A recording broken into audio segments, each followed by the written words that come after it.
Olá, acadêmico, seja muito bem-vindo ao estudo da nossa Unidade 4, da disciplina de Fundamentos e Metodologia da História dos anos iniciais do ensino fundamental. Como temática da Unidade 4, hoje nós abordaremos a prática metodológica, as experiências didáticas e a utilização de linguagens diferentes no ensino da história. Este capítulo, através dessa unidade, ele objetiva realizar reflexões acerca do ensino de história e apresentar possibilidades de situações de aprendizagens para o ensino da história através de sugestões, exemplos, sinais de práticas docentes que deram certo e possuem realce no interior da escola onde elas acontecem.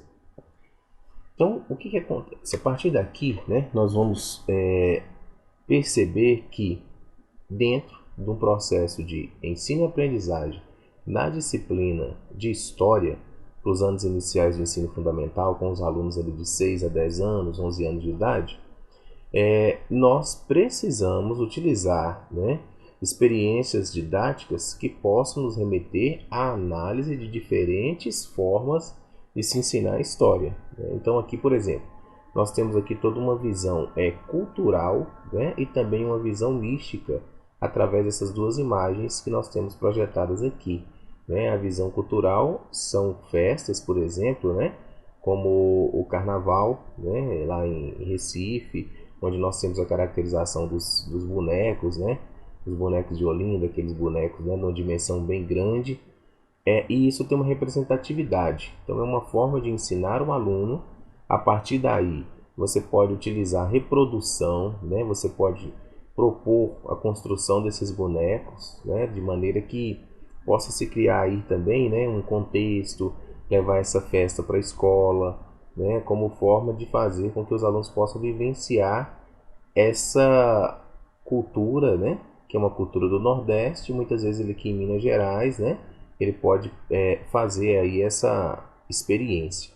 Nós temos também aqui a imagem, aí já é uma imagem relacionada à questão do campo místico, a lavagem aí das escadarias do Senhor do Bonfim, que também um ponto histórico, uma experiência diferente que pode ser trabalhada, que pode ser abordada na escola também, através dessa questão do sincretismo religioso, dessa questão da aceitação das diferentes formas de manifestação com a figura do divino que nós temos. Temos também, avançando aqui, a prática desse professor. Então, assim, discutir essa prática, falar sobre essa prática do professor de história, nos remeter que esse professor, mesmo de forma muitas vezes não consciente com a sua prática, ele sempre pressupõe a concepção de ensino e aprendizagem que determina os papéis de professor e aluno, a metodologia, a função social da escola e os conteúdos a serem trabalhados.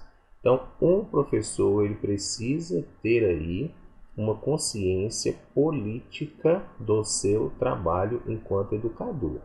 E quando nós falamos em consciência política, nós queremos dizer que é aquela consciência que você, professor, precisa desenvolver no sentido de aceitar todos os grupos, todas as etnias, todas as raças, porque são esses grupos, são essas etnias que compõem os alunos que você recebe em sala de aula cada dia. Então, a discussão dessas questões é importante para que se explicitem, se fique muito claro os pressupostos pedagógicos que subjazem a atividade de ensino, quer dizer, quais as ideologias estão por trás. Na busca e na coerência entre o que se pensa estar fazendo e o que realmente se faz em sala de aula. Tais práticas elas devem se constituir a partir de ideologias educativas, como eu falei, nós temos que ver qual ideologia que está por trás de cada discurso, até mesmo nos nossos livros de história. Justamente priorizando metodologias de ensino que permearam a formação educacional e que vão também trazer aí, através da reflexão, novas metodologias para que possa favorecer o percurso profissional do professor, passando por suas próprias experiências escolares e mesmo por suas experiências de vida, pela ideologia compartilhada já com os grupos sociais que os alunos são oriundos, e pelas tendências pedagógicas que nós consideramos como tendências contemporâneas também.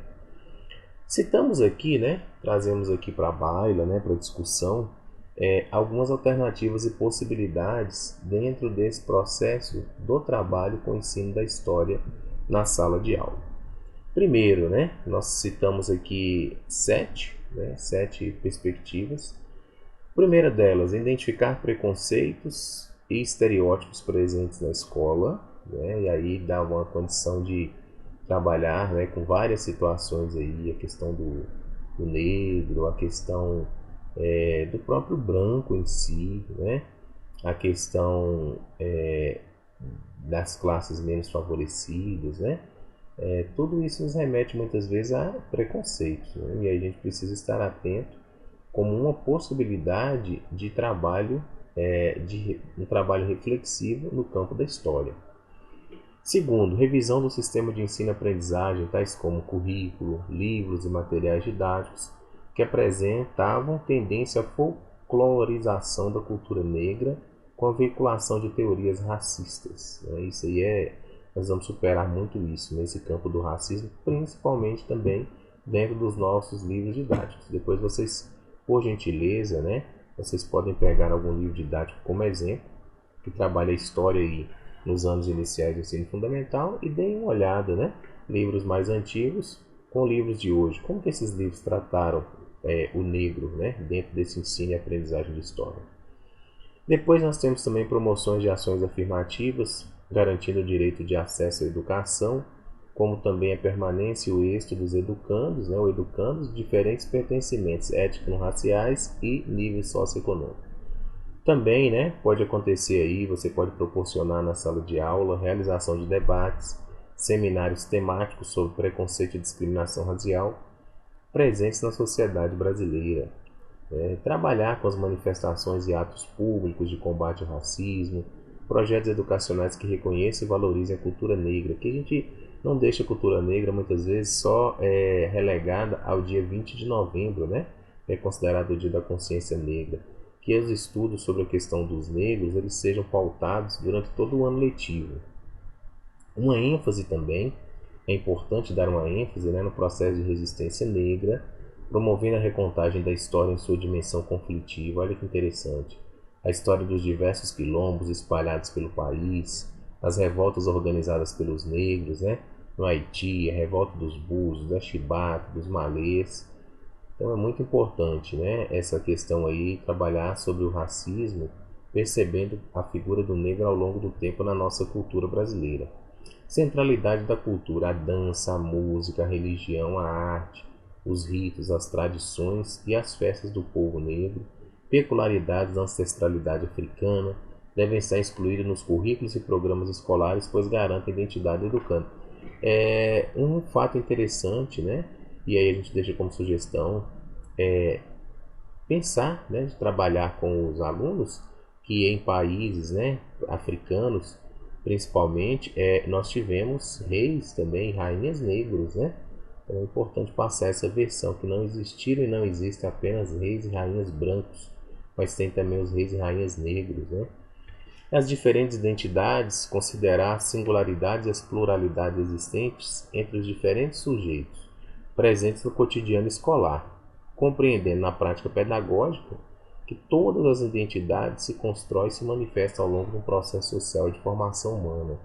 Então é preciso fazer essa reflexão em sala de aula, né? Que a sociedade ela não é composta de um único grupo que tem um único tipo de pensamento e que todos os outros têm que obedecer. Geralmente esse pensamento muitas vezes ele é eurocêntrico, né? Muito voltado para a questão do branco, né? Advindo da Europa. E aí muitas vezes nós esquecemos do papel do índio, do papel do negro, né? Que também construíram essa matriz aqui de desenvolvimento do nosso povo brasileiro. Nós temos um exemplo aqui, né? E aí da dança, né? Do boi bumbá e do bumba meu boi, né? Que na análise da situação de aprendizagem apresentada, relacionamos os seguintes aspectos entendidos como saberes didáticos, políticos do docente em questão, né? No caso aí uma professora, né? Pegando aqui o exemplo de uma aula que a professora fez com seus alunos através, né, da manifestação folclórica do Bumba Meu Boi. O que aqui, né, foi apresentado aqui através dessa aula? que é o que serve de base, de modelo, de exemplo para vocês também, né? Futuros professores aí, com os alunos aí dos anos iniciais do ensino fundamental. Primeiro, clareza do saber, do conhecimento da temática estudada. Com rigor, a professora manteve a disciplina e a cooperação dos alunos na atividade proposta, devido a uma relação dialógica, né? Essa importância de firmar bem os acordos, os comandos com os alunos, né? Perante uma determinada aula, né? Que estabeleceu com a turma após os objetivos do conteúdo a ser ensinado e motivou os alunos a participarem com mais prazer das tarefas. Então, quer dizer, ela levou a questão da ludicidade, né? Através dessa dança famosa, dessa manifestação artística famosa do Bumbo Meu Boi. Depois, a variedade de dispositivos utilizados pela professora assinala que a mesma possui um saber didático, ético, político, que propicia a aprendizagem do aluno através da multiplicidade de cenários educativos, que produz ao ensinar o mesmo assunto. A multiplicidade de cenários propicia ao aluno a interação com a temática de várias formas, assim possibilitando a aprendizagem do conteúdo ensinado e cooperação entre seus pares. Uma questão do cenário educativo requer o quê? Um múltiplo olhar, né? E dentro desse múltiplo olhar está a questão de buscar a essência, né, da manifestação, o porquê que ela surgiu, né? Quais as impressões que ela causa naqueles que participam dela.